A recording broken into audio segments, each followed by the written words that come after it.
લિંબાયત વિસ્તારમાં કૃષ્ણનગર એક ખાતે રહેતા જીતેન્દ્ર માળીએ તેમની પત્ની ગીતાંજલિબેન સાથે ઝઘડો થતાં ગળું દબાવી હત્યા કરી નાખી હતી, જે અંગે પોલીસ ફરિયાદ નોંધાતા સુરત પોલીસ કમિશનર અનુપમસિંહ ગેહલોત, ખાસ પોલીસ કમિશનર ઝામીર, નાયબ પોલીસ કમિશનર કાનન દેસાઈ અને મદદનીશ પોલીસ કમિશનર સૂચનાને લઈ પીઆઈ એન કે કામડિયાની ટીમ પેટ્રોલિંગમાં હતી. ત્યારે પીએસઆઈ કે ચૌધરીની ટીમના એએસઆઈ અંકિત તથા સાજણ અને યુવરાજસિંહે બાતમીના આધારે તથા ટેકનિકલ વર્કઆઉટના આધારે હત્યારા પતિ મૂળ મહારાષ્ટ્રનું અને હાલ લિંબાયત કૃષ્ણનગર એક ખાતે રહેતો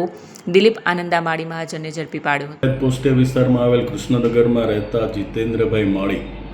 એક એવી જાહેરાત આપેલી કે પોતાની પત્નીને ચક્કર આવતા પડી જતા મૃત્યુ પામેલ છે. જે સંબંધે પોલીસે લિંબાયત પોલીસ ખાતે એડીનો બનાવ બનવા પામેલ છે એ બાબતની જાહેરાત લઈ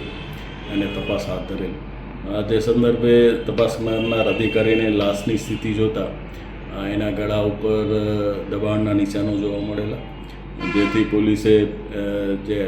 જાહેરાત આપનાર છે જીતેન્દ્ર એની વિસ્તૃત પૂછપરછ કરતા એ પોતે એની પત્ની સાથે એના ચારિત્ર્ય બાબતે શંકા હોય એની સાથે ઝઘડો કરી અને આ બાબતે એને ગુસ્સો આવતા પોતાની પત્નીનું ગળું દબાવી દીધેલ હોવાની હકીકત જણાવેલ. જે સંદર્ભે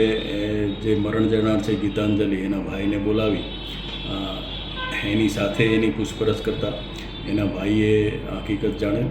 અને પોલીસે આ સંદર્ભે ખૂનનો ગુનો